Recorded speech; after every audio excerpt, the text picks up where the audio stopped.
मोशी येथील waste to energy प्रकल्प परिसरात घडलेल्या अत्यंत दुर्दैवी दुर्घटनेत 9 निष्पाप कामगारांचा मृत्यू झाल्याने संपूर्ण पिंपरी चिंचवड शहर हळहळले आहे. या दुर्घटनेमुळे अनेक कुटुंबांचा आधार हिरावला गेला असून त्यांच्या भविष्यावर मोठे आर्थिक आणि मानसिक संकट ओढवले आहे.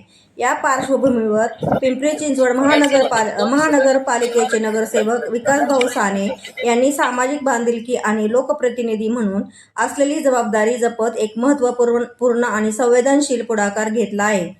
महानगरपालिकेतील सर्व नगरसेवकांनी आपल्या 1 महिन्याच्या मानधनाची रक्कम मोशी दुर्घटनेत मृत्युमुखी पडलेल्या कामगारांच्या कुटुंबियांच्या मदतीसाठी देणगी स्वरूपात द्यावी, अशी मागणी करणारे निवेदन विकासभाऊ साने यांनी महापौर माननीय रविभाऊ लांडगे तसेच पिंपरी चिंचवड महानगरपालिकेचे आयुक्त यांना सादर केले आहे.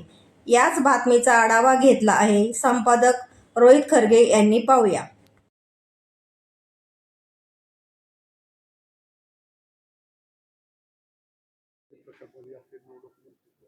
माझं म्हणणं असं आहे की आपण जेवढे पण नगरसेवक आहे त्या सगळ्या नगरसेवकांनी 1 महिन्याचा पगार द्यावा अशी आपली विनंती होती. मी ते महापौरांना पण तसं कल्पना दिली. तर माझी विनंती आहे म्हणजे आपण जे 10 लाख देतोय त्याच्या व्यतिरिक्त व्यतिरिक्त 10 लाख देतो, 10 लाख देतो ते द्या, पण प्रत्येक नगरसेवक जो पण महिन्याचा पगार येतो ना सगळ्यांना द्यावा. आणि महापौरांना पण पत्र दिले तर तुम्हालाही दिले, त्या गोरगरिबांना त्यांच्या जे मुलं बाळ आहे त्यांना त्याचा उपयोग व्हावा ही विनंती आहे.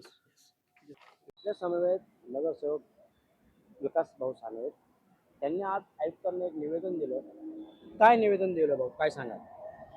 आपल्या सर्वांना माहिती आहे की आपल्या पिंपरी चिंचवड शहरामध्ये आज मोशीमध्ये जी घटना घडलेली आहे, तर आज तागायत त्या ठिकाणी कधी अशी आपल्या पिंपरी शहरामध्ये घटना घडली अशी घटना त्या ठिकाणी घडलेली आहे, दुर्दैवी घटना घडलेली आहे.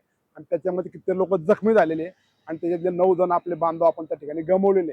तर खरं पाहिलं तर आज त्या ठिकाणी बरेच लोक जाऊन त्यांना भेटले, व्हिजिट केलं, सगळं केलं. महाराष्ट्र शासनाने त्यांना मदत करण्याचा निर्णय घेतलाय, महापालिकेने निर्णय घेतलाय.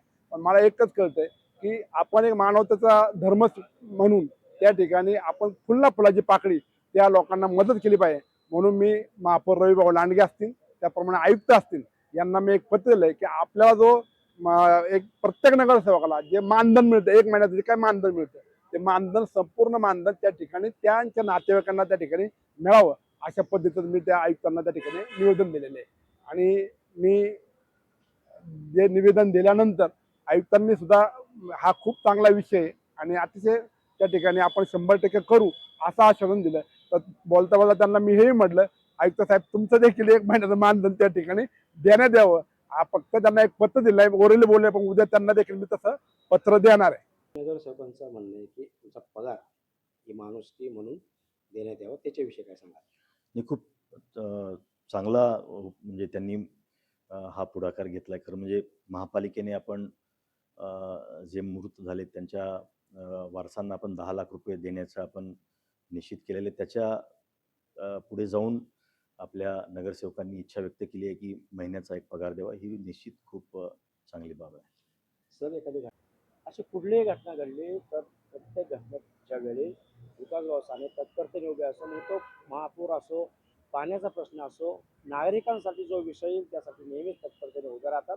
आणि आज ही अत्यंत दुर्दैवी अशी घटना घडली आणि या घटनेच्या वेळी सुद्धा त्यांच्या मनामध्ये अशी कल्पना आली की का नाही आपला याच्यात खालीचा वाटा असा, आपल्याबरोबरच आपले जेवढे सहकारी असतील नगरसेवक त्यांचा 1 महिन्याचा पगार ह्या सगळ्या लोकांसाठी देण्यात यावा असं त्यांनी सांगितलं. आणि त्यांनी त्याच दुर्घटनेच्या वेळी नेहमी विकासभाऊ हे तत्परतेने उभे असतात आणि त्यांनी कित्येक वेळा असं त्यांच्या वेगवेगळ्या आंदोलनातून किंवा महापूर असो, मागे महापूर आला तर त्यावेळी त्यांची सांगलीला त्या ठिकाणी मदत पोचवली होती. अशाच नेहमी भविष्यात पण नेहमी तत्परतेने उभे राहणारे असे नगरसेवक म्हणून ओळखले जातात.